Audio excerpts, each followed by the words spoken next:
കഥയിതു ചൊങ്കാരം കനിവുതി സംസാരം കഥയിതു ചൊങ്കാരം കനിവുതി സംസാരം പിരിശനിലാവണഞ്ഞേ അശകിൻ പൂവിരിഞ്ഞേ മദനി നിലാവണഞ്ഞേ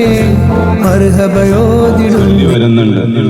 ഈ പുതിയ തലമുറ ഹബീബായ റസൂലുള്ളാഹി സ്വല്ലല്ലാഹു അലൈഹി വസല്ലം തങ്ങളെ പറയുന്ന, പാടുന്ന, പ്രകീർത്തിക്കുന്ന, അതും റസൂലുള്ളാഹിനെ മദ്ഹ് ചെയ്യാൻ ഇന്ന് ലോകത്ത് ലഭിക്കാവുന്ന പ്രധാന കാര്യം ആ പുസ്തകം വായിച്ച് കുറെ അറിവുകൾ ഞാൻ വായിച്ചിട്ടുണ്ട്.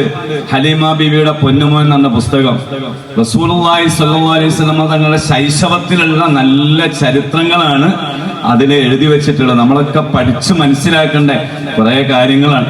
അപ്പൊ അത് കുറെ സഹോദരി ഉസ്താദിന്റെ പിന്നെ ആ കോർഡിനേഷനില് വളരെ വ്യവസ്ഥാപിതമായിട്ട് പരീക്ഷ നടന്നു.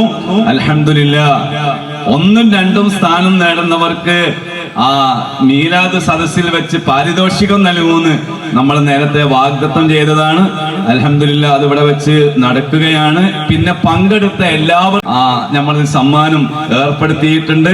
ഇൻഷാ അല്ലാഹ് വരും കാലങ്ങളിൽ അങ്ങനെയുള്ള നല്ല കാര്യങ്ങളിലൊക്കെ എല്ലാവരും ചേർന്ന് നിൽക്കാനുള്ള ഒരു പ്രചോദനമാണത്. അല്ലാഹു തആല തൗഫീഖ് നൽകുമാറാവട്ടെ.